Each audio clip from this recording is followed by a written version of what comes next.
And I can't believe you actually spent a week shadowing someone in the office because you never hear of anyone I know. well-known doing that because that's called scut work. Oh, I thought no. I thought you were going to say you never hear of them letting people in. I was like, I know. No, they've probably never been asked. Yeah, well, they said they hadn't had that question See? before. But for me, I don't just want to show up somewhere and wave my hand and feel like that's enough. Mm-hmm. Like, if I'm going to have my name attached to it or I'm going to do it, I really get very hands-on, which is exhausting, but you can sleep a lot better at night knowing that when you put your thumbprint on it, you feel really proud of being a part of it and you know that it's being done well.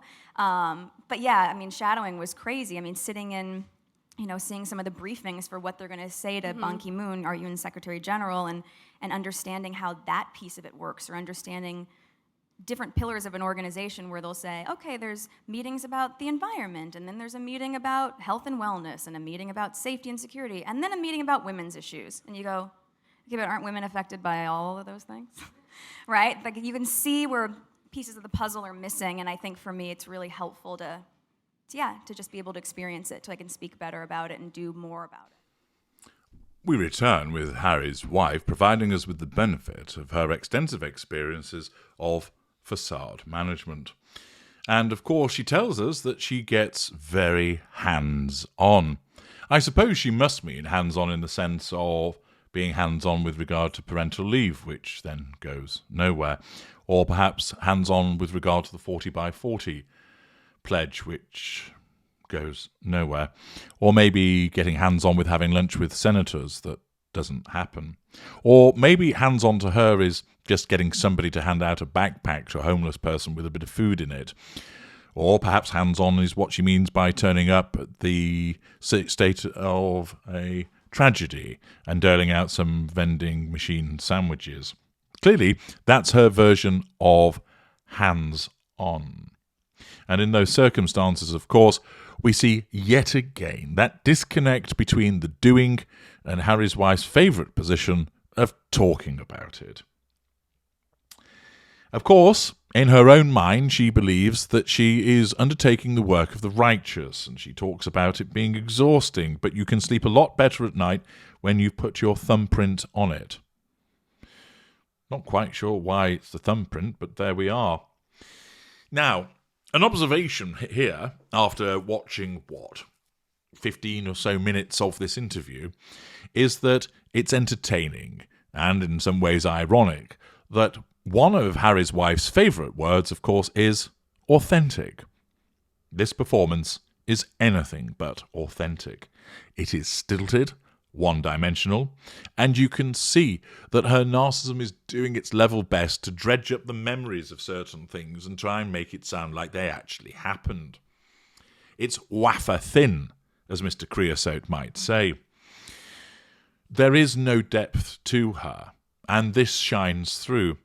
Those who are uninitiated in dealing with narcissists would perhaps just think she's a little bit nervous and she comes across as a nice person and she's doing nice things and she's being kind. But you are the initiated. You have access to my extensive catalogue of work, both about Harry's wife and narcissists generally, and therefore you should be able to see very clearly the thinness of this performance. A more evolved narcissist, greater, would be far more convincing.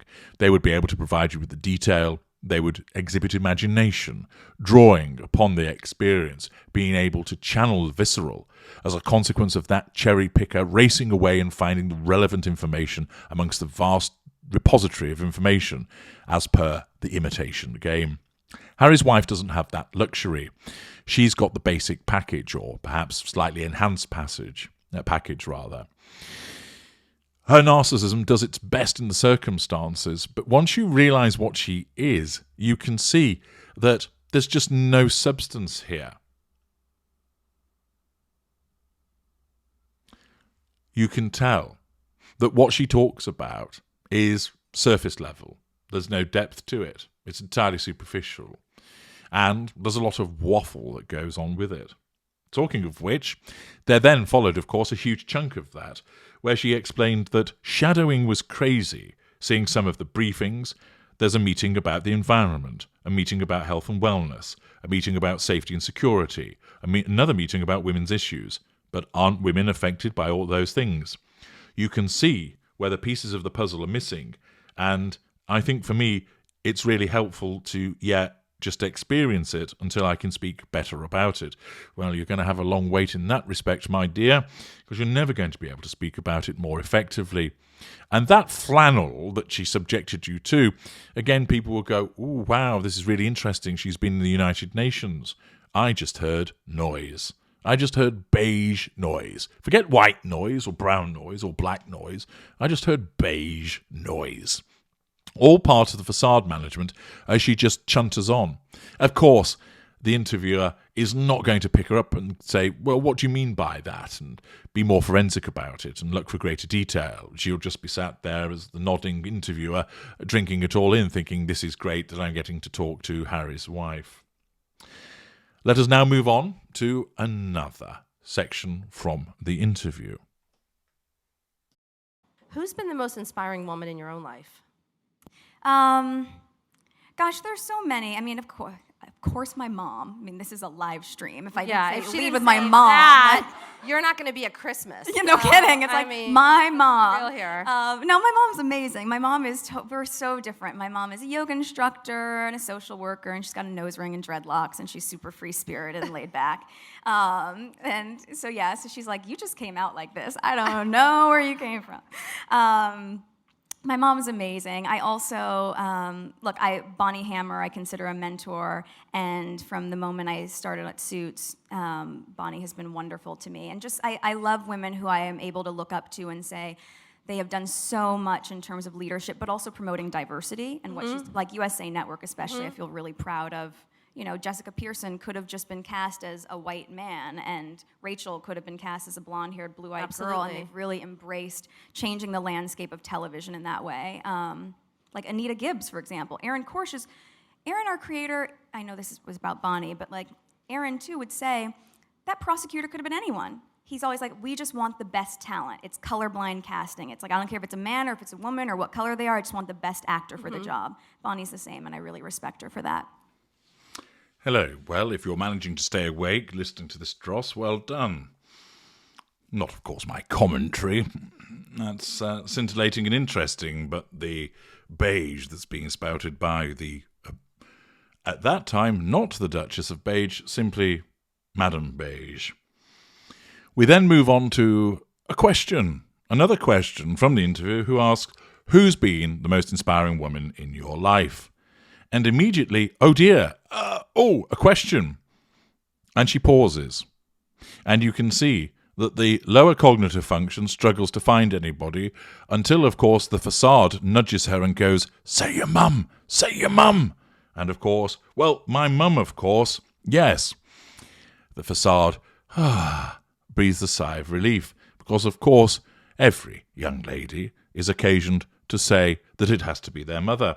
And of course she then engages in an assertion of control over her mother by describing her as amazing, whilst at the same time, of course, asserting control over the audience and interviewer by people think, "Oh, how lovely, how sweet."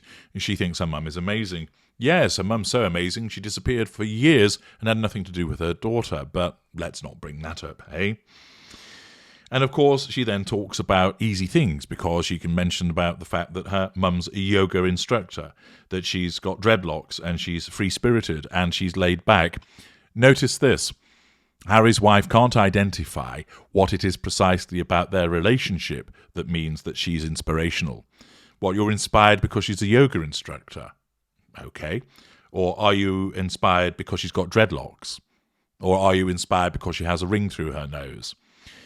Notice again the superficiality of Harry's wife's response. She's merely telling you what her mother is. She's a yoga instructor. She has dreadlocks, she's free-spirited, and she's laid back. She doesn't explain what it is about her mother that inspires her. Why?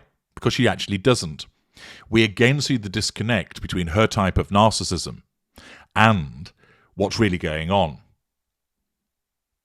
Her narcissism thinks, "It'll sound good if you say your mum. That's good for facade management, so we'll make you say it." So she does. But again, to my trained eye, and keen ear, I see and hear nothing that supports that suggestion, and it's merely done for the purpose of the facade. Again, it's not genuine. She then actually, after flanneling on about her mother in this superficial way, actually brings up a name. Who might it be, we wonder? She mentions Bonnie Hammer. Oh, is this some scientist, some world-renowned advocate of women's rights? No, it's an American studio executive. So it's basically somebody that Harry's wife has come across so she can throw that name in there by way of character trait acquisition. And of course, it's then brought straight back to Harry's wife by talking about when I started on Suits. Oh, the mention of Suits is made almost as often as how she single-handedly took on Procter & Gamble when she was 11. It just shows that she really is a one-trick pony. Then she delves into the vague once again. Unable to think of anybody, she tells us that I love women who I'm able to look up to. They have done so much in terms of leadership, but also promoting diversity, like USA Network. I feel really proud, mentions another cast member, and then also Rachel, bringing back her own character, could have been cast as a blonde, blue-eyed girl. I really embrace changing the landscape of television. What? In a cable show that's not that popular? How does that work? Notice again all of the fluffy, anodyne buzzwords of leadership, diversity, of feeling really proud, changing the landscape. She really is full of these fridge magnet platitudes and bollocks. We then get another name. This time it's Anita Gibbs. Who's she, you ask? Well, she is a federal prosecutor and assistant attorney for the United States Attorney's Office. A high-powered lawyer. No, she's the lead prosecutor in the Mike Ross case, where Mike is charged for being a fraud. In Season 6, she was on Bar Exam Review Board, and she was that close to disbar Mike Ross taking the bar. Once again, the superficiality of Harry's wife is that she has to name somebody else that she's worked with. That's how narrow her universe is.